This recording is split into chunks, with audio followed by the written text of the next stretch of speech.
Hello everyone, welcome to our YouTube channel judiciary IQ, India का leading judiciary exam preparation का exclusive YouTube channel. आप सभी का यहाँ पर हार्दिक स्वागत करता है। मेरा नाम है दिव्यांशी चंद्रा और आज मैं यहाँ पर एक खास मकसद से आई हूँ। आज मैं बहुत बड़ा मिसकंसेप्शन दूर करना चाहती हूँ। एक जो धारणा बना रखी है ना, एक जो हमने मिथ बना रखा है, उसको बस्ट करने के लिए आती हूँ। देखिए, हम सभी को पता है कि आप किसी भी स्टेट के जुडिशरी का अगर एग्जाम देते हैं तो आपका एग्जामिनेशन 3 फेजेस में होता है। दैट इज, पहला स्टेज होता है प्रीलिम्स का, दूसरा आपका होता है मेंस का और तीसरा आपका होता है इंटरव्यू का। अब यहाँ पर क्या होता है, स्टूडेंट्स क्या करते हैं, एस्पिरेंट्स क्या करते हैं, जो भी स्टेट टारगेट करना चाहते हैं उसके सिलेबस को एक बार कवर कर लेते हैं। प्रीलिम्स का सिलेबस हो गया, मेंस का सिलेबस हो गया, और ज्यादातर बहुत ज्यादा चेंजेस देखने को नहीं मिलते हैं। मेंस में कुछ एक्स्ट्रा सब्जेक्ट्स आपके ऐड हो जाते हैं। अब यहाँ पर हमारी गलती क्या होती है?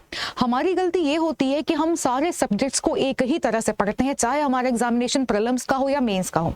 देखिए, ये गलती है, लेकिन गलती आपकी नहीं है, किसी भी एस्पिरेंट की गलती नहीं है, गलती यहाँ पर सोच की है।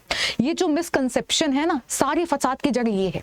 ऐसा मैं क्यों कह रही हूँ? ऐसा मैं इसलिए कह रही हूँ क्योंकि कोई भी सब्जेक्ट है, आप देखो, जनरल साइंस भी यही कहता है कि अगर किसी चीज को हम एक एंगल से देखते हैं तो हमें कुछ और दिख सकती है, अगर किसी और एंगल से हम देखना चाहें तो उसका शेप डेफिनेटली हमें यहाँ पर अलग दिखेगा। फॉर एग्जाम्पल, आपके सामने मोबाइल है, मोबाइल को आप सामने से देखेंगे, आपको आपका मोबाइल दिखेगा, आप साइड से देखेंगे, आपको कुछ रेक्टेंगल सा बॉक्स दिखेगा। हर चीज को देखने का अलग अलग तरीका होता है।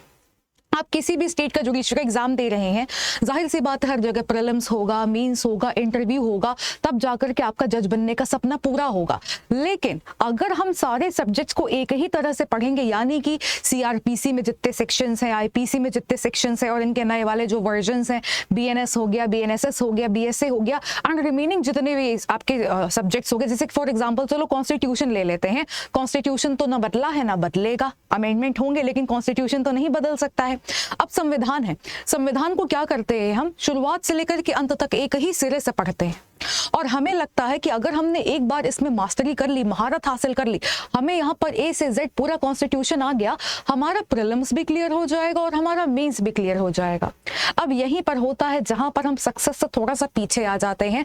हमारी तैयारी होती है, हमें सब्जेक्ट आता है, लेकिन कुछ सिली मिस्टेक्स होती हैं और उस वजह से हम जरा सा सिलेक्शन के नजदीक जा करके भी हमें वापस आना पड़ता है।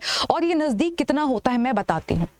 लोगों का प्रीलिम्स क्लियर हो जाएगा, मेंस क्लियर हो जाएगा, शायद इंटरव्यू से वापस आ जाए, जिनका नसीब खराब है ज्यादा। उसके बाद सेकंड लेवल पर जिनका प्रीलिम्स हो जाता है वो मेंस से बाहर आ जाते हैं, उनका नसीब थोड़ा कम खराब होता है। और सबसे अंत में आते हैं हमारे प्रीलिम्स वाले, जो प्रीलिम्स क्लियर नहीं कर पाते हैं। अब इनका नसीब मैं खराब नहीं बोलूंगी क्योंकि सबसे कम खराब इन्हीं का हुआ, लेकिन चलो खराब नहीं बोलते हैं, किसी के नसीब को खराब नहीं बोलना चाहिए। एक प्रॉब्लम है जिसको आपको यहाँ पर आइडेंटिफाई भी करना पड़ेगा, सॉल्व भी करना पड़ेगा। अलग अलग एग्जामिनेशंस आपके अलग अलग प्रिपरेशन मांगते हैं। कहने का मतलब क्या है? कहने का मतलब ये है कि जब बेटा आप यहाँ पर प्रीलिम्स की तैयारी करेंगे, आपका जो सा भी स्टेट हो, आपका कोई सा भी स्टेट हो, अगर आप यहाँ पर प्रीलिम्स की तैयारी कर रहे हैं तो यहाँ पर आपकी प्रीलिम्स की तैयारी अलग तरीके से होने वाली है। अगर आप कॉन्स्टिट्यूशन भी पढ़ रहे हैं तो कॉन्स्टिट्यूशन में भी आपको यहाँ पर देखने की जरूरत है कि आपके ऑब्जेक्टिव क्वेश्चंस कहाँ से बन सकते हैं।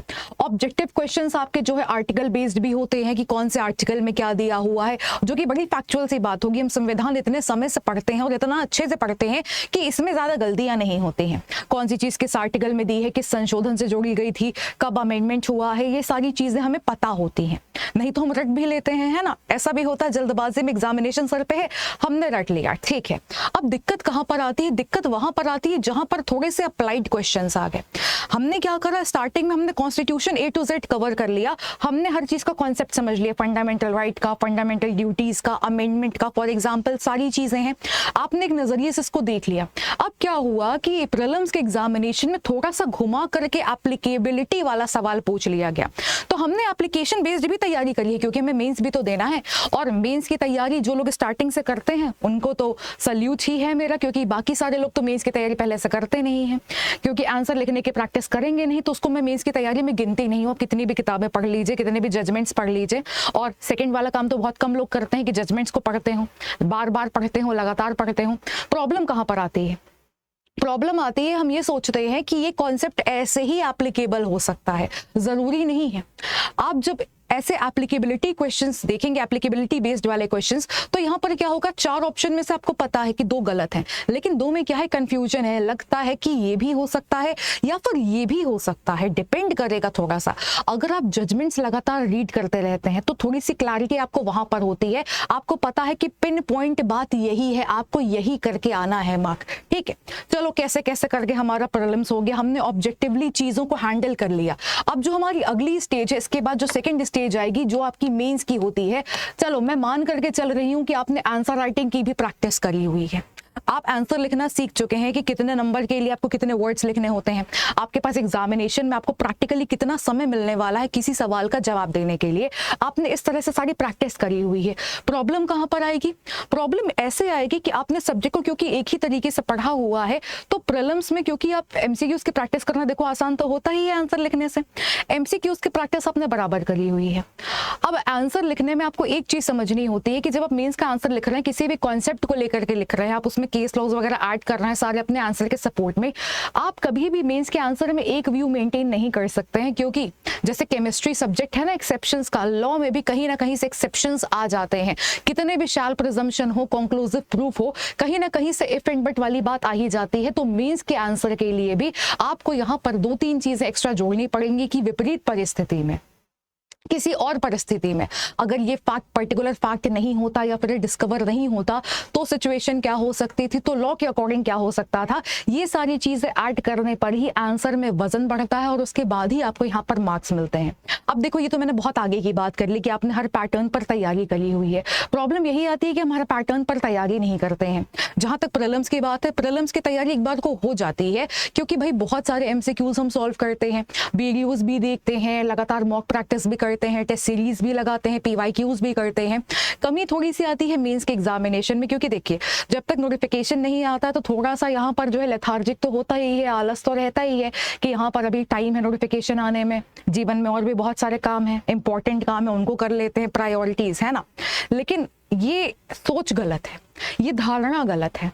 आप जब भी किसी सब्जेक्ट को पढ़ते हैं तो पहले तो आपको फाउंडेशन अप्रोच से पढ़ना चाहिए। यहाँ पर एक ऐसी चीज बता रही हूँ मैं, जो आप किसी भी स्टेट का एग्जामिनेशन दे रहे हो, आप किसी भी स्टेज पर हो, चाहे आप हायर जुडिशरी की तैयारी क्यों ना कर रहे हो, सिंपल सी एक बात यह है कि ये आपका रहा सब्जेक्ट और इस सब्जेक्ट को आपको कई तरीके से कवर करना है। कई तरीके से कैसे, सबसे पहले तो आप इसकी कोर मीनिंग, इसके कॉन्सेप्ट को समझेंगे, जिसको हम अपनी भाषा में फाउंडेशन कहते हैं, नींव बनाना कहते हैं। फाउंडेशन की अप्रोच से आपको तैयारी करनी पड़ेगी फाउंडेशन के लिए, कि भाई आपको सब्जेक्ट पूरा समझ में आ जाए, पूरी नींव बन जाए आपके माइंड में कि ये सब्जेक्ट यहाँ से लेकर के यहाँ तक है, ऐसे बना हुआ है, इसका बेसिस ये है, इसका आधार ये है। उसके बाद क्या करना होता है, जब फाउंडेशन की पढ़ाई कंप्लीट हो गई है, रिवीजन पूरा हो चुका है, आपको यकीन है कि आप फाउंडेशन में सफल हैं, next what you have to do, आपको अपनी तैयारी अब करनी होगी प्रीलिम्स के हिसाब से। जो पहला स्टेज आपके एग्जामिनेशन का होता है प्रीलिम्स के हिसाब से, प्रीलिम्स के हिसाब से कैसे करेंगे, यहाँ पर ऑब्जेक्टिव चीजों को आइडेंटिफाई करके हमें यहाँ पर उस पर ध्यान केंद्रित करना है, लगातार रिवीजन करना है, लगातार प्रैक्टिस करनी है। और ये चीज कैसे होती है, ये चीज खाली एमसीक्यू सॉल्व करने से नहीं होगी कि ओ अच्छा ये तो सोचा ही नहीं। कई बार एमसीक्यू सॉल्व करते करते ऐसा रियलाइज होता है कि अच्छा हाँ ये भी आंसर हो सकता था। खैर मैं मान के चल रही हूँ कि आप वो भी स्टेज पार कर लिया होगा, आपने क्रॉस कर लिया होगा। प्रीलिम्स के लिए तैयारी करने का सबसे अच्छा तरीका क्या है, अपने पॉइंट वाइज नोट्स बना लीजिए, मतलब शॉर्ट में बिल्कुल क्रक्स नोट्स बना लीजिए। जो बेयर आर्ट आपने पढ़ी, जो भी पर्टिकुलर सेक्शन पढ़ा, वहां पर क्या करा, इस नंबर पे, इस सेक्शन नंबर में यह बात लिखी हुई है, आपने अपने शब्दों में उसको लिख लिया। जब आप ऐसे पॉइंटर्स बना लेंगे सारे सब्जेक्ट्स के, ऐसा कोई प्रीलिम्स नहीं है जो आपका रुक जाए। आपको इसके साथ साथ केस लॉज भी देखने पड़ेंगे, लेटेस्ट जजमेंट्स भी देखने पड़ेंगे, लैंडमार्क जजमेंट्स भी देखने पड़ेंगे। अब बेटा जज बनना इतना आसान तो नहीं है, नहीं तो हर कोई बन जाता है ना, लेकिन आपको ये सारी चीजें देखनी पड़ेंगी। आपको एक पॉइंट वाइज नोट्स चाहिए यहाँ पर। प्रीलिम्स की तैयारी क्योंकि अलग ही होती है। प्रीलिम्स में क्या होता है कि मान लीजिए आज नोटिफिकेशन आ गया, आपके पास 2 से 2.5 महीने का समय है, आप पूरी किताबें नहीं पढ़ सकते हो, आप सारे नोट्स नहीं पढ़ सकते हो। What you have to do, आपको यहाँ पर पॉइंटर्स में नोट्स चाहिए, और किसी और के नोट्स हमारे उस तरह से समझ में नहीं आ सकते जैसे हमारे खुद के आ सकते हैं। बेयर आर्ट उठाइए, बहुत अच्छी बात है, लेकिन ट्रस्ट मी गाइज, आप सारे सब्जेक्ट्स की बेयर आर्ट नहीं कर पाओगे, क्योंकि ये कहने वाली बात है क्या, मतलब 4 दिन में आप सोच रहे हो बीएनएसएस कंप्लीट हो जाएगा, तो हो जाएगा क्या? आपको लगता है ईमानदारी से हो जाएगा? 550 सेक्शंस आपके 4 दिन में हो जाएंगे? मैं नहीं मानती। उसी स्टेज से निकली हूं और मेरा सिलेक्शन नहीं हुआ। मैं मेंस से, इंटरव्यू से कितनी बार वापस आ ली हूँ, सिलेक्शन नहीं हुआ है। ईमानदारी से बता रही हूँ, 4 दिन में नहीं होता है, बहुत सारे सब्जेक्ट्स होते हैं। आप सारे कैसे करेंगे, प्रैक्टिस के साथ भी, रिविजन के साथ भी, तो पॉइंटर्स में नोट जरूरी है। प्रीलिम्स की तैयारी अलग होगी। सेकेंडली आपको क्या करना है भाई, सेकेंड स्टेज जो है हमारे एग्जामिनेशन का, मेंस एग्जामिनेशन।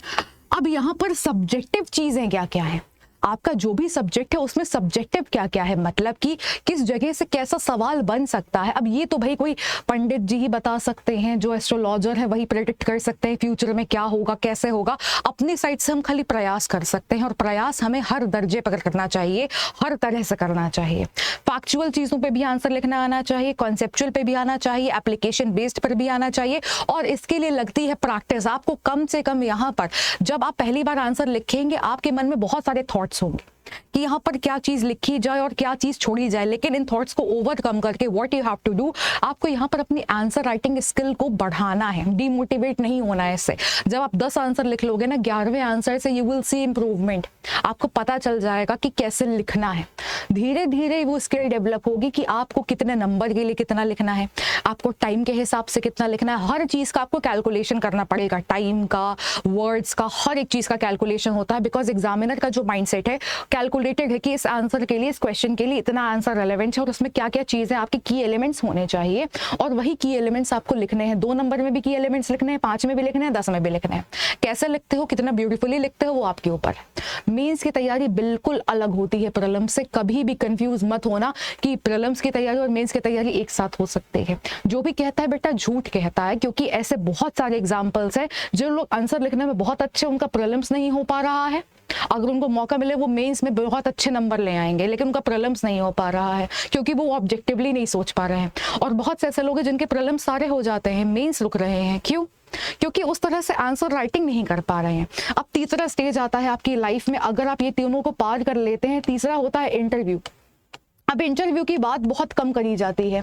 क्यों बहुत कम करी जाती है? क्योंकि इसका कोई वेल डिफाइंड सिलेबस ही नहीं है। हमें लगता है कि हमारे राज्य में इतने सब्जेक्ट्स आ रहे हैं, प्रीलिम्स और मेंस में ये आ रहे हैं, तो जरूरी तो नहीं है ना कि इंटरव्यू में भी वही आएंगे। बहुत सारे बच्चे मुझसे कहते हैं कि मैम इंडियन ट्रस्ट एक्ट हो गया, हमारे इंडियन रजिस्ट्रेशन एक्ट हो गया, नेगोशिएबल इंस्ट्रूमेंट्स एक्ट हो गया, हम ये क्यों पढ़ें, हमारे स्टेट में तो आता नहीं है। लेकिन let me tell you, interview का कोई सिलेबस नहीं होता है। आपके LLB में जो सब्जेक्ट्स होते हैं, आपसे ये एक्सपेक्ट करा जाता है कि LLB के सब्जेक्ट्स तो आपको सभी आते होंगे, क्योंकि भाई आपको जज बनने के लिए नियुक्त करा जा रहा है, और जज बनने के लिए कोचिंग करना जरूरी नहीं है, LLB की डिग्री जरूरी है। और अगर LLB की डिग्री आपको कैसे मिलेगी? लॉ के सब्जेक्ट्स पास करके ही मिलेगी।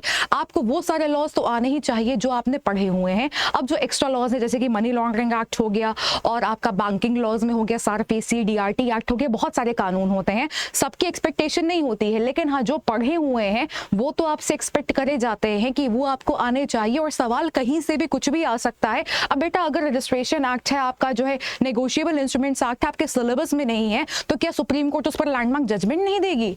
आपकी हाई कोर्ट लैंडमार्क जजमेंट नहीं देगी? या फिर जजमेंट के बारे में आपसे इंटरव्यू में पूछना प्रोहिबिटेड है? ऐसा बिल्कुल नहीं होता है। मैं जब ये बात बोलती हूँ तो बच्चों को झटका सा लगता है, लेकिन ये चीज होती है। मुझे याद है बिहार के इंटरव्यू में मुझसे IPC के सवाल पूछे गए हैं, क्योंकि, और पूछे जाते हैं, which is very very natural. ठीक है, तो सवाल हर जगह से हर जगह के मिलेंगे।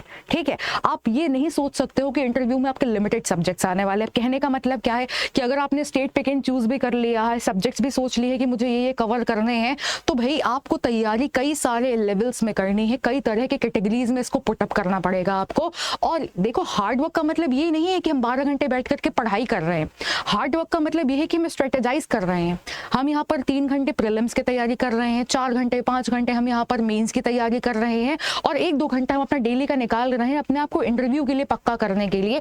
कॉन्फिडेंस भी चाहिए, पर्सनालिटी डेवलपमेंट भी चाहिए कि आप कॉन्फिडेंटली उनके सामने बोल सके। उसके साथ साथ यहाँ पर जो मैटर्स हैं जनरल इंपॉर्टेंस के, जो सब्जेक्ट्स हैं जनरल इंपॉर्टेंस के, वो तो आने ही चाहिए। क्या बोलोगे वहां पर जाकर के कि LLB के टाइम पर पढ़ा था, सिलेबस में नहीं था? आप ये बोल ही नहीं सकते हो, और अगर जवाब नहीं दोगे नंबर कटेंगे, वहां से वापस आओगे। हो गई ना सबसे ज्यादा किस्मत खराब यहाँ पर।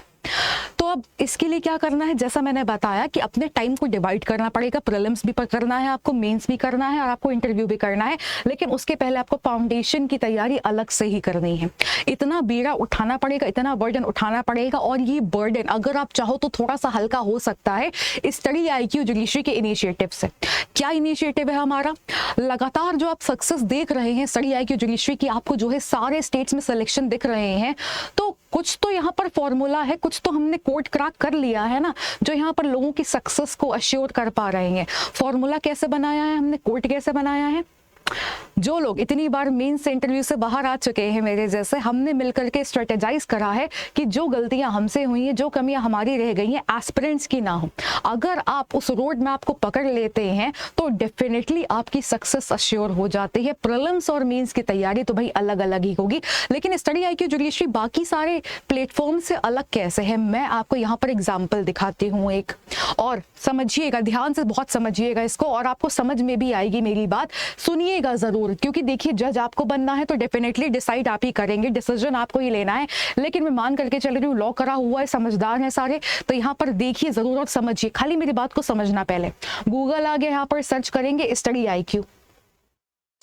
स्टडी IQ हम यहाँ पर सर्च करेंगे, और सर्च करने के बाद देखिए पहले नंबर पर हमारे लिए आ जाएगा पहला लिंक जो है स्टडी IQ IAS का, वो ओपन कर लेंगे। ठीक है, उसके बाद हम यहाँ पर आ जाएंगे सर्च करने के लिए, जुडिशरी सर्च करेंगे, JUDICIARY सर्च करेंगे हम यहाँ पर। ठीक है, अब यहाँ पर क्या होगा, ओके कुछ गड़बड़ हो रही है, चलो कोई बात नहीं। आप सभी को मैं बता दूं कि हमारे जो भी बैचेस होते हैं उनके आगे लाइफ फाउंडेशन बैच होता है, क्योंकि सारे बैचेस आपके लाइफ फाउंडेशन बैच ही होते हैं।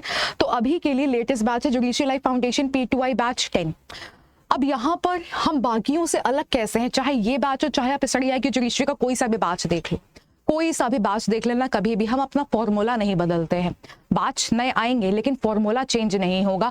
फॉर्मूला क्या है, पहले व्यू PDF पर क्लिक करिए, और व्यू PDF पर क्लिक करने के बाद आपके सामने खुलेगा P2I लाइफ फाउंडेशन बैच 10। अब यहाँ पर क्या है, P2I का मतलब प्रीलिम्स टू इंटरव्यू, प्रीलिम्स से लेकर के इंटरव्यू तक की जर्नी में हम आपके साथी बनने वाले हैं। प्रीलिम्स की तैयारी, मेंस की तैयारी, इंटरव्यू की तैयारी, सब कुछ स्टडी IQ जुडिशरी की जिम्मेदारी।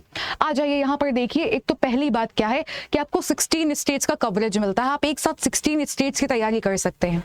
बेटा आपका टारगेट स्टेट नहीं है, कोई बात नहीं, सिलेक्शन ले लो, उसके बाद छोड़ देना, जज बनने के बाद छोड़ देना, कोई बात नहीं, कोई बुराई नहीं है। फ्री नोट्स मिलेंगे इंग्लिश में और हिंदी में, आपको नोट्स बनाने का बेड़ा उठाने की भी जरूरत नहीं है। यहाँ पर आपको नोट्स भी प्रोवाइड करेंगे, हैंड रिटन नोट्स भी मिलेंगे, आपको टाइप्ड नोट्स भी मिलेंगे, आपको यहाँ पर अंग्रेजी में भी नोट्स मिलेंगे, हिंदी में भी नोट्स मिलेंगे। आपको एक्स्ट्रा एफर्ट कुछ नहीं करना है, ये बेहतरीन फैकल्टीज की टीम है जो आपको यहाँ पर पढ़ाने वाली है। 11 दिसंबर 2024 से शाम को 4 बजे से आपका ये बैच शुरू होने वाला है।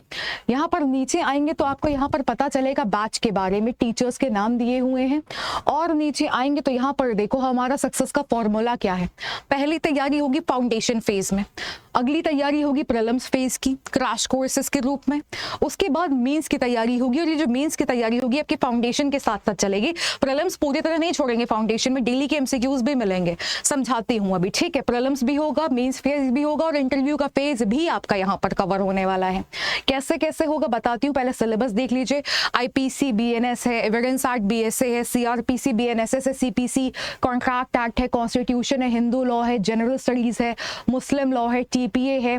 जनरल स्टडीज में better this is whole of GS, history, geography, science, polity, economics, each and everything will be covered including current affairs. Current affairs भी आपको यहाँ पर मिलेगा। क्लासेस सारी बाइलिंगुअल होती हैं, अंग्रेजी हिंदी दोनों में ही होता है, जैसे मैं यहाँ पर बोल रही हूँ ऐसे ही आपको क्लासेस में पढ़ाया जाता है। ठीक है, उसके बाद यहाँ पर देखिए जूरिस्प्रूडेंस, लॉ ऑफ टॉर्ट्स हो गया, SRA registration act, limitation act, negotiable instruments act, interpretation of statutes, arbitration, subject हम कोई नहीं छोड़ रहे हैं। तो इंटरव्यू के लिए सब्जेक्ट्स तो हमने यहाँ पर कवर कर लिए, एक छतरी में हम लेकर के आ गए। उसके साथ साथ आपका जो लैंग्वेज का पेपर होता है उसके लिए अंग्रेजी और हिंदी भी हम यहाँ पर करा रहे हैं। देखो रीजनल लैंग्वेजेस हमें नहीं आती, जो कि सच बात है। ठीक है, तो यहाँ पर बाकी सारी चीजें कवर हो रही हैं। उसके साथ साथ 16 राज्यों के लोकल लॉज हो रहे हैं, 15 के नहीं 16 के हो रहे हैं। कौन कौन से है बताऊंगी। आइए सारे फीचर्स बता दूं पहले मैं आपको। सबसे पहली बात क्या है, सबसे पहली बात बेटा यहाँ पर आपको टोटल 1500 घंटे की ऑनलाइन लाइव क्लासेस हैं लाइव डाउट सॉल्विंग के साथ। 1500 घंटे की ऑनलाइन लाइव क्लासेस मायने रखती हैं।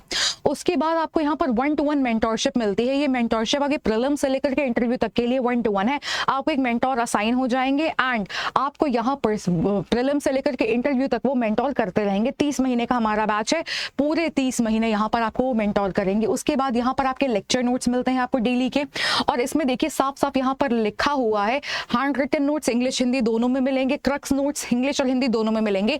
इनका सैंपल क्या है मैं आपको दिखा दूंगी, बता दूंगी, पता चल जाएगा। आपको डेली के एमसीक्यूज मिलेंगे, 15-20 एमसीक्यूज आपको डेली मिलेंगे सॉल्व करने के लिए। जो टॉपिक आपने पढ़ा है क्लास में उस टॉपिक से रिलेटेड इंग्लिश में भी मिलेंगे, हिंदी में भी मिलेंगे। हर हफ्ते आपकी आंसर राइटिंग करवाई जाएगी। आपको मेंस का क्वेश्चन दिया जाएगा, मॉडल आंसर भी दिया जाएगा, और आप जो आंसर लिख करके देंगे उसको इवैल्यूएट भी यहाँ पर करा जाएगा। तो आपको दिक्कत आने का तो चांस ही नहीं है। उसके बाद करंट अफेयर्स की हर हफ्ते में क्लास होगी। हर महीने करंट अफेयर्स की आपको एक मैगजीन मिल जाएगी। रिटायर्ड जजेस के द्वारा आपको यहाँ पर जो है गाइडेंस मिलेगा, मार्गदर्शन मिलेगा कि कैसे उन्होंने पूरा जीवन अपना काम करा है, और बहुत ज़्यादा यहाँ पर मोटिवेशन मिलता है जब उनसे आप इंटरैक्ट करते हैं। They are full of energy. Retired बस खाली नाम के आगे लिखा है, उनके पैशन में कोई कमी नहीं है अभी तक। फ्री नोट्स मिलेंगे इंग्लिश और हिंदी में, कोई दिक्कत नहीं है। आपको पूरा जीएस कवर करवाया जाएगा। इंग्लिश हिंदी की लैंग्वेज की क्लासेस हैं। वन स्टॉप सोल्यूशन है 16/8 के एग्जामिनेशन का। तो यहाँ पर जब तक आपके कोर्स की वैलिडिटी रहेगी तब तक यहाँ पर जितने हमारे स्टेट्स के एग्जामिनेशन आएंगे इन सभी के लोकल लॉज आपको यहाँ पर बैच के साथ ही मिल जाएंगे। आपको अलग से कुछ भी नहीं करना है। इनके जो क्रैश कोर्सेज आएंगे वो आपको यहाँ पर मिल जाएंगे। You don't have to worry about each and anything, about anything at all. उसके साथ आपको टेस्ट सीरीज भी मिलती है। 6 मॉक टेस्ट प्रीलिम्स और मेंस के लिए मिलते हैं। प्लस हर महीने हमारा मॉक टेस्ट होता है जो कि महीने के आखिरी रविवार को होता है, संडे को होता है। अब ये टेस्ट आपका ऑनलाइन भी होता है, घर बैठे भी दे सकते हैं, ऑफलाइन भी होता है। मुखर्जी नगर में और प्रयागराज में वहां पर ऑफलाइन सेंटर्स है, वहां जाकर के आप एग्जामिनेशन के माहौल में पूरा मॉक टेस्ट दे सकते हैं। उसके लिए कोई एक्स्ट्रा पेमेंट नहीं है। प्लस आपको यहाँ पर इंटरव्यू के लिए प्रिपरेशन भी यहाँ पर करवाई जाएगी। रिटायर्ड जजेस और सीनियर एडवोकेट्स करवाएंगे यहाँ पर, तो पूरी पैनल वाली फीलिंग आने वाली है। And you are going to crack judiciary. मुबारक हो, आप जज बन पाएंगे। ये होता है फुल प्रूफ प्लान की हर चीज हम डेली बेसिस पर कैसे कवर करेंगे। उसके बाद और नीचे आइए देखिए यहाँ पर कौन कौन से स्टेट्स के लोकल लॉज हैं। तो यहाँ पर आपका यूपी है, उत्तराखंड है, महाराष्ट्र है, बिहार है, Himachal Pradesh, Gujarat, Delhi, Punjab, Chhattisgarh, Haryana, Madhya Pradesh, Jharkhand, Rajasthan, West Bengal, Orissa and Jammu and Kashmir भी है। 16 राज्यों के लोकल लॉज मिल रहे हैं। कल को किसी का नोटिफिकेशन आ गया, आपका टारगेट स्टेट नहीं है लेकिन आपने फॉर्म भर दिया और एग्जामिनेशन दे दिया, तो 100% सक्सेसफुल होने के चांसेस है, क्योंकि हम हर चीज प्रोवाइड करेंगे आपको यहाँ पर। नीचे आ जाइए, आपको सारी जानकारी मिल जाएगी। और नीचे आएंगे तो यहाँ पर मेंटोर्स के बारे में है। और नीचे आएंगे तो बेटा देखिए इस प्रकार से आपके नोट्स होते हैं। पहले तो ये देखिए, ये आपके यहाँ पर हैंड रिटन नोट्स, ऐसे कलरफुल नोट्स मिलेंगे, इंग्लिश हिंदी दोनों में ही मिलेंगे। प्लस आप नीचे आएंगे तो डेली के एमसीक्यूज कुछ ऐसे होते हैं। उसके बाद और नीचे जाएंगे तो आपको क्रक्स नोट्स मिलेंगे, इंग्लिश और हिंदी दोनों में ही लिखे हुए मिलेंगे। और ये हमारे सिलेक्शन है, अभी तक के सिलेक्शन है हमारे, ये पुराना हो गया है। लेकिन आप और नीचे आइए तो यहाँ पर देखिए हमारे हरियाणा जुडिशियल सर्विसेज के सिलेक्शन है ये। और नीचे आएंगे तो यहाँ पर जो है आपको बिहार जुडिशरी के सिलेक्शंस यहाँ पर देखने को मिलेंगे। तो और भी बहुत सारे हैं, लेकिन कितनी फोटोज यहाँ पर लगाई जाए। तो यहाँ पर देखिए आपको क्या करना है, सिंपली आप स्टडी IQ जुडिशरी के साथ जुड़ सकते हैं और अपनी सक्सेसफुल होने के चांसेस को यहाँ पर बढ़ा सकते हैं। कैसे, देखिए मैं आपको बताऊंगी आप कैसे एनरोल कर सकते हैं, लेकिन उसके साथ साथ यहाँ पर एक नंबर दिया है, आप इस नंबर पर भी कॉल करके जानकारी प्राप्त कर सकते हैं। लेकिन बता देना कि दिव्यांशी मैम से ये नंबर मिला था और दिव्यांशी मैम का कोड लगाना है यहाँ पर। अब यहाँ पर आ जाइए, ब्रोशर पूरा आप देख लीजिएगा। प्राइस की बात कर लेते हैं।